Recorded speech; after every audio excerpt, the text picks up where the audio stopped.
Why are Palestinian voices so absent from this book? So many have died. Well, they are in the book, and I describe. They're not first person in the book. They're not present in the book. They're discussed in the book. Quite a few who are. I sense that this critique might come.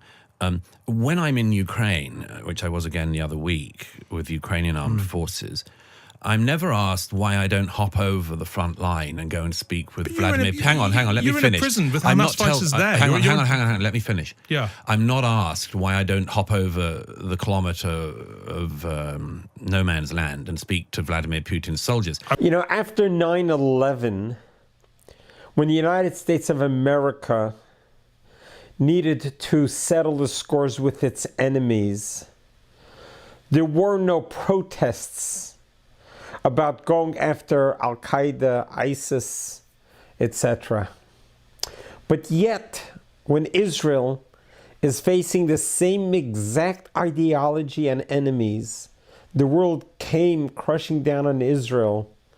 How dare you? Well, let's listen to Mr. Douglas Murray, renowned Briton journalist, author, truth seeker, who made it his business to go to Gaza right after the massacre on October 7, 2023, to see with his own eyes, so he can be a true, honest journalist to report to the world the reality on the ground.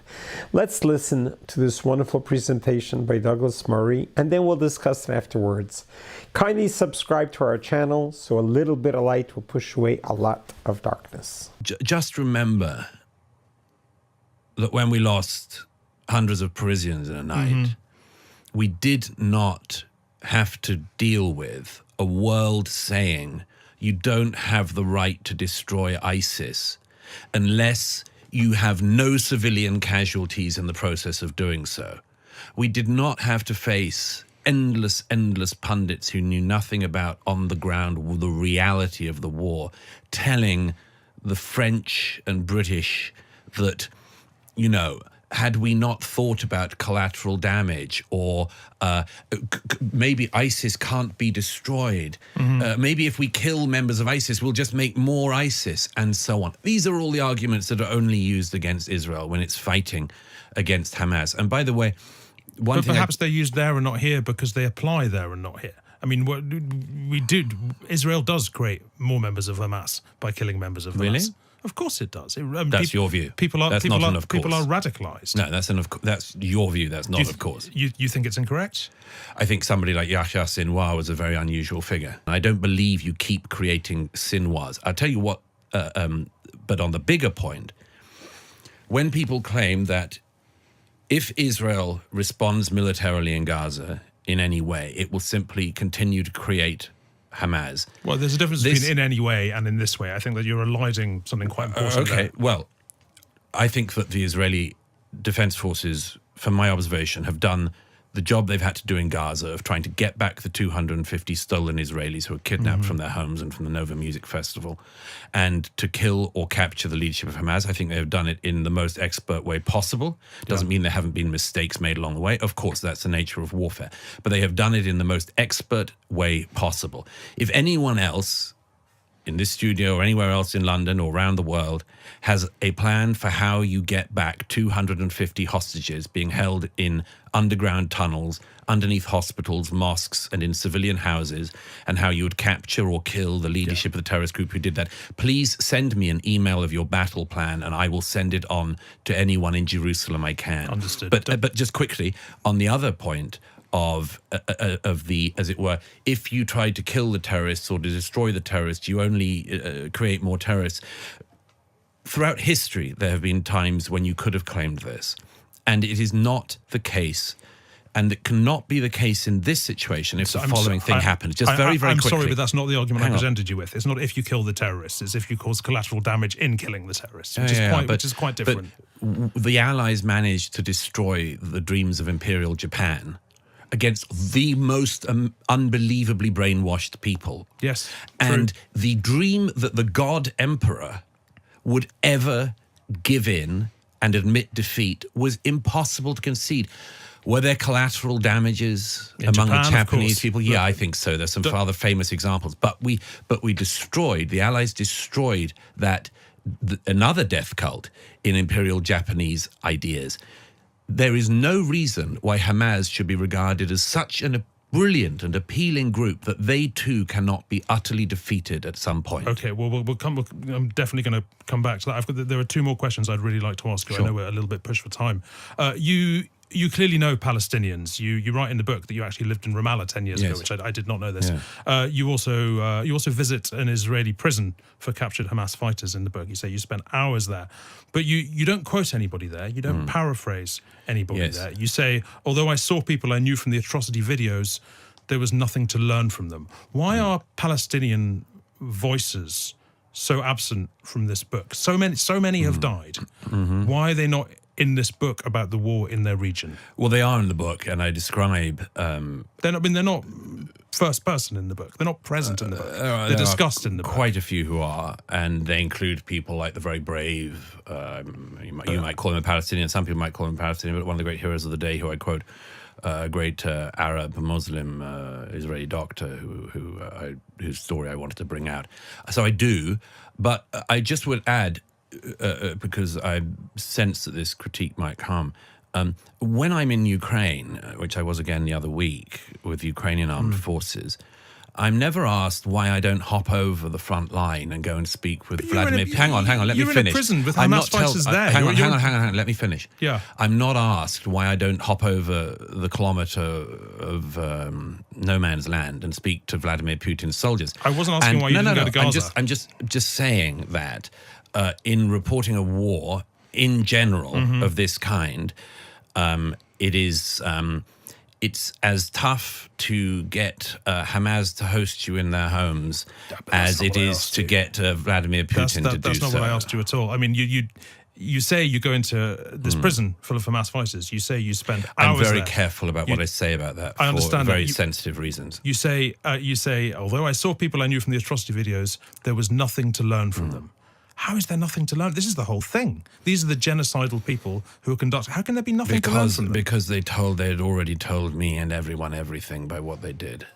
They'd already told us everything. So dialogue was impossible. There was not 2 words to learn from them to put in a quote and put in the book. As I said, there are very sensitive reasons why I can't directly quote in the book the people who carried out the atrocities and were captured. You identify one of them. You say who he is. You've just got to accept the fact that I've written around that I problem understand. because, for reasons of sensitivity, I can't go into the. I understand. Look, I think probably finally you wrote this book before Donald Trump started talking about the Gaza Riviera, before he started talking about the absolute, one assumes he says temporary, some people say temporary, ethnic cleansing of Gaza. What do you think of those policies? And if that's not the end game that you approve of in this region, what is the end game you approve of in this region? I know it's not for me. That's a huge question. I appreciate. The president did not suggest ethnic cleansing. He did. He did not suggest ethnic cleansing. He said the population of Gaza should be shipped out. Yeah, he did not suggest ethnic cleansing. He said that anyone who wants to get out should be able to get out. He didn't just say that. Yes, he did. And that's not correct. Yes, he did. He and his administration have made it clear that of all the people in war zones around the world, whether it's Ukraine, Myanmar, whether it's Syria, the appalling conflict there in the last decade, people have been able to move. They've been able to get out of the zone of war. Absolutely. Okay? In Gaza, because of the international obsession with keeping the citizens of Gaza in Gaza and the fact that the Egyptians don't want to get their former protectorate back or anything like that, the people of Gaza, as I have seen up close, have been having to go back and forth at the advice of the IDF from the areas where the IDF needs to engage Hamas, and they say, everyone who isn't Hamas, go. Yeah. We need to fight here. So why should this population have to keep going from Gaza City to Rafah to Khan Yunis or thing? Why not allow anyone who wants to leave the zone of war to leave the zone of war, is what Donald Trump suggested. Has he put a major 15-step plan in place? Not yet. But I believe that has been a very important paradigm shift. And if I could quickly say so, this is the reason why. Until President Trump said that, nobody had any idea of what to do to resolve this other than whenever the last hostages are back in Israel, dead or alive, hopefully mainly alive, whenever the leadership of Hamas is utterly destroyed, and it's almost there, what is everyone else's plan for Gaza? The plan is effectively the European plan, the British plan, every other know-nothing's plan, which is, why don't we pour billions of dollars back into the Gaza, and wait for allow it to international organizations like UNRWA to misgovern it again, bring up another generation of Gazans to hate their neighbors and believe the greatest good in life is to annihilate the Jewish state. And then at some point in the coming years, Hamas or a similar group will do the same thing again, and then the IDF will have to go in again. That is basically the only plan that was on the table until President Trump said maybe the people who want to leave should be able to leave. I think it's disingenuous to say that all that Donald Trump has suggested that maybe the people who want to leave should leave. But one other because it's really important, because there is much mishearing about this. Just one other thing, because you asked me my view. Yes. I said since the beginning of this conflict, this cannot be the umpteenth Gaza war. It has to be the last. It can't be the third Lebanon war. It should be the last Lebanon war.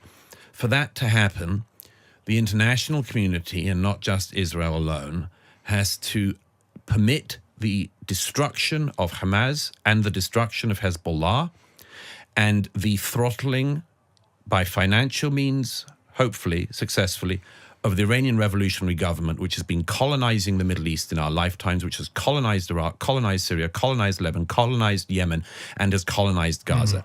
If that were to happen, then there is a possibility at a future date to create the kind of state again, because the Gazans were given a state in 2005, another chance to do this and to reboot, and this time maybe to resist the urge that so many of us do resist, to fire rockets at our neighbors. And in the meantime, final short point, in the meantime, there is a price to pay in all wars to continually trying to annihilate your neighbor and losing. Yes, and that includes losing land. There is no God-given right that the people of Gaza should stay in every inch of Gaza if they keep launching and losing wars against their neighbor. Any other state in history, any other group in history, when you start and lose wars repeatedly, you pay a price. Okay. And Hamas has to pay the price. So look, we began by talking about the problem was Hamas. Now the cost is to be paid by the people of Gaza. I think there's a problem there. No, in that case I have to answer that, because they voted in Hamas when they were given the chance, and for 18 years Hamas governed the Gaza. I would wish that the citizens of Gaza had risen up at some point in the last 18 years, but they didn't. And there is another principle in war, which is if you are governed by such a group, if you vote in a death cult, knowing its aims, knowing its beliefs, and they govern you for 18 years, sorry, the line between the citizens of Gaza and Hamas becomes at best very blurry. Okay, I mean, I dream like you do that there is a peaceful Jeffersonian subsection of the Gazan population which can't wait to get roaring, but you show me them. I understand. Look, finally, and absolutely finally, we've talked at the beginning of this interview about the terrible slaughter inflicted upon Israelis on October the 7th. You look at Gaza now, people exist among rubble, among the corpses of their dead relatives. Tens of thousands of people have died. It has to be currently one of the most horrific places on earth to be. Do you see any cost, any damage that Israel could inflict upon Gaza, any cost that would be paid by the Gazan people because of what happened, that is too much?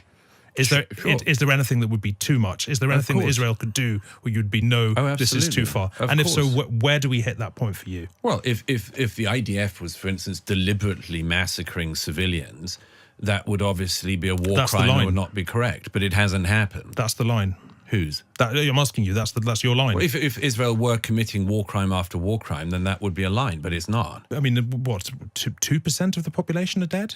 No, I don't believe that figure. First of all, the death tolls, of course, as you know, and we can get into it, but it might not be worth it. The death toll figures are all given to us by Hamas, by the Hamas ministries in Gaza. They may be incorrect, but they're still going to be big. Well, they're wildly inflated, and of course, they never include their brave terrorist fighters who die in their much sought cause of death. But there's no point in having the numbers discussion. I concede that a large number of Palestinians have been killed in Gaza during this conflict. Military experts reckon that it's probably one of the lowest civilian to terrorist ratios in any modern conflict, possibly in any conflict. Yes. And that is because of remarkable work by the young men and women of the IDF. And I have been with them enough and seen them enough to know they do not go into these war zones. They do not go into Gaza in order to rape or kill or any of the other smears that have been made against the IDF in the last 18 months, the citizens of Gaza. I have seen with my own eyes people who have lost limbs in the IDF. I've been to the funerals of men who have died in Gaza because they were booby-trapped by Hamas, because they were fired at by Hamas from mosques, because they were killed as they were trying to save civilian life. And the hundreds and hundreds of young men, mainly of the IDF, who have lost their lives in the last 18 months, have lost their lives because of the manner of war they've been fighting, which is one that not only tries to minimize casualties on their own side, but to minimize casualties on the opposition's side. If the IAF or IDF had sought to commit a genocide in Gaza, it could have done, and it didn't, and it hasn't. It is fighting a bloody, dangerous, booby-trapped war against the death cult that wants to annihilate the state of Israel. And I think that of all of the smears that I've heard in the world outside Israel in the last 18 months, very few come alongside that one in deliberately misunderstanding the accusation of genocide. War aims of the Israeli government and the extraordinary heroism of the civilian army, which has found itself having to fight a neighbor when not one of those young officers, soldiers, cadets would not have dreamed of being able to live in peace with their fellow citizens in the Gaza. Not one of the people who was dancing at the Re'im Music Festival was not dreaming of the day they could dance with their Palestinian brothers. Not one person in the kibbutz in the south of Israel was not dreaming of the day they could live in peace with their Gazan neighbors. And not one man or woman fighting in Gaza for the IDF in the last 18 months has not dreamed of the day when they don't have to speak about Gaza again because they live in peace with them. Beautiful, beautiful words. Mr. Douglas Murray, you are truly a righteous Gentile. You see things as they are on the ground and you report them in real time. You are not allowing your mind to be clouded by the false propaganda and narratives that have been spreading throughout. You said it so clearly and so well, Mr. Murray. God bless your soul. You were there yourself on the ground, boots on the ground. You saw, you engaged, you went to the funerals. You know what they lived through. One of the points that you brought out that is so important to be repeated a time and again and again and again. And even at West Point, the generals at West Point are in awe of how Israel was able to execute such a war with so little civilian casualties compared to its combatants and terrorists. The numbers are so low, it's unheard of in the history of warfare. And the reason is because in the Jewish religion, we are obsessed with life. And that is where in the Talmud is brought the sentence in the book called Sanhedrin, the book of Judges. Save one person is saving the world. Because saving one person is not just saving one person, you're saving their offsprings. One person, they will have offsprings and many offsprings. By you saving that person, it's equal to saving hundreds, if not thousands of people. So we value life as it should be. Every human being created in God's image has the right to live and to be alive and to live comfortably and to live healthy. And Judaism is obsessed with life. We promote life, we support life, we sustain life, we prolong life. It's all what Judaism is all about. So not just Jewish life, any life that God created on this world has a right to live. Everyone was born in God's image. The day you were born, God said the world can no longer exist without you. You are unique. You have a special gift. There's a reason why God took a soul from heaven, from himself, and gave it into you, so that you should have a purpose on this world. Just think how unique you are. Realize and recognize that no one like you was ever here before. No one will be here after you. Your fingerprints are unique to you. It's a gift from God to show you that you are unique, because you are given a certain amount of unique talents that others don't have. You are given a specific mission on this world that you have to accomplish. And that is about making this world a dwelling place for godliness, and making this world a place where we can coexist with each other, where we can love each other regardless of race, color, or religion. And religion is a big factor. And religion needs to be a system that promotes togetherness, unity, understanding, kindness, and compassion. Even though you may have a different theological belief system, it doesn't make you any different than the next person. We're all created in God's image. And by divine providence, whatever religion you are of, it's because that's where your soul needs to be.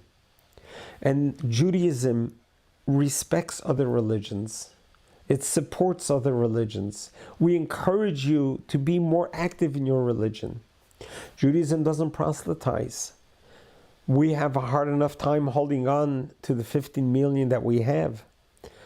But we don't proselytize because we don't believe that you need to believe what we believe. Every person deserves to believe whatever their belief system they grew up with.